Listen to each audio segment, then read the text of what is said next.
Because I'm the fabric designer, I have designed my borders to go from selvage to selvage. Unlike most border prints that run the long way and you have to buy a really big piece of fabric, for this kit you only need the half yard of fabric. So you're going to open up your 1/2 yard that contains 4 instant borders, and you're going to want to cut right on this line here in between to cut it into 4 matching strips. Now don't leave this folded. Use a single layer to do this so that you get a really precise cut. And once you've cut up your 4 borders, you should have pieces that look like this, and you'll have 4 of these wonderful instant borders.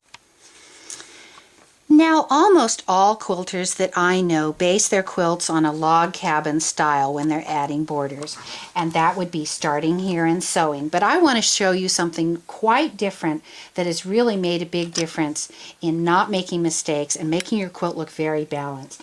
And what I call this tip is continuous log cabin.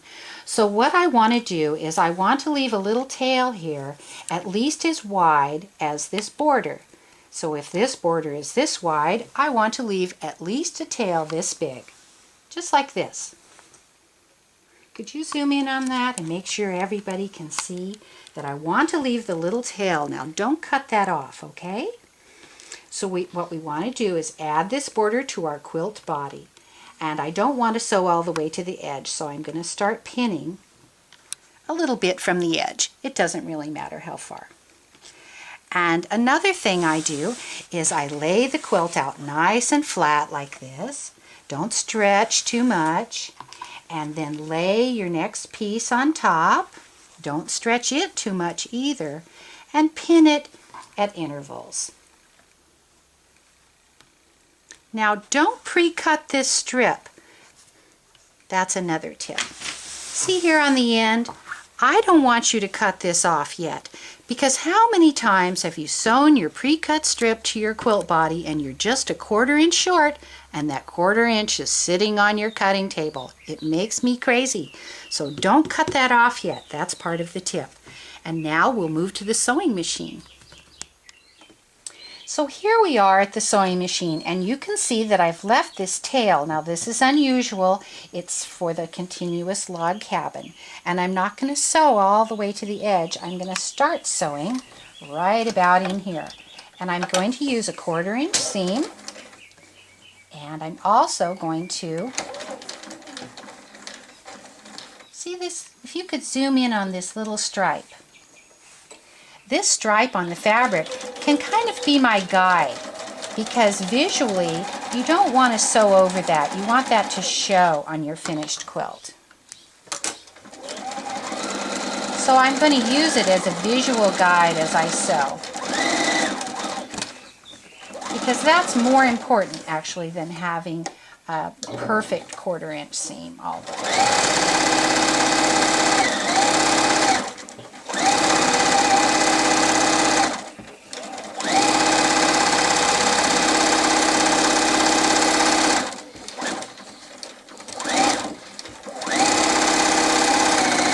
Now as I'm going along, if I feel that these little seam allowances are turning the wrong way, I'm going to fix that.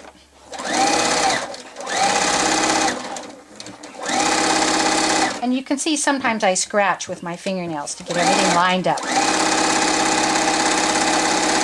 And if I just tug on both of these gently, they should pretty much line up toward the end. And there we go. And now we're going to move to the ironing board. Now the first thing you want to do is remove any pins that you should have removed earlier. And we want to iron this border on here. You can see that I've made the top of the quilt and the top border also facing up. These borders are directional, so you need to pay attention to that. And the way I iron is to set the iron flat on the quilt and then push against that seam. And that makes a really nice flat ironed seam, and I'm ironing it toward the border, just like this. And now we're going to move to the next step.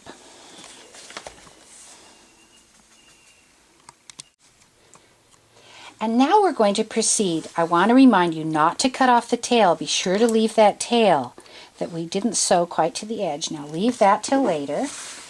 That will be your continuous log cabin. Now on this side, where people usually cut these ahead of time, I'm asking you not to do that because this will match perfectly every single time. I'm going to get my ruler and my rotary cutter, and I'm going to cut off the extra part of this. And you know what? That's a perfect match every time. Now we're going to proceed to our next border. The next thing I want to show you is how to add on border number 2, 3, and 4, and they're all put on the same. Strip number 1 had that beginning tail, but strips 2, 3, and 4 do not. Don't trim your piece ahead of time, just pin your border to your quilt body, and I've started sewing at the edge and sewn all the way, and now I'm going to iron my border like this, and you can see that this is always going to fit because I don't trim the border until I'm done. So let's trim off any excess now after it's sewn. Using your ruler and a rotary cutter, you're going to come in here and trim your border flush with your quilt body, just like this. So there's one side. And here's the other side. Now you have perfectly matched borders. Because I haven't trimmed them ahead of time, I always know they're going to fit. And now you're going to proceed with strip number 3 and strip number 4. And here we've come to the end of border number 4, right here. And this is where it's different. We're going to trim off the unneeded portion of border number 4 right at the edge of our quilt body here.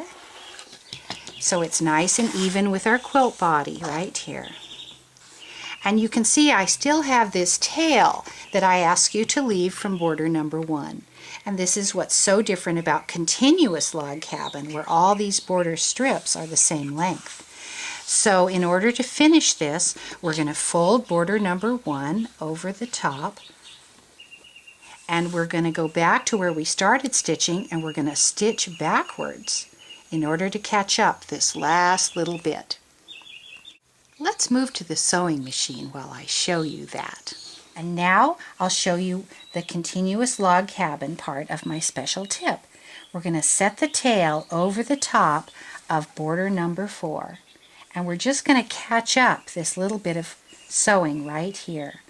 Give this a little tug, make sure it's all nice and flat and even, and we're going to catch it up by sewing again a 1/4 inch seam.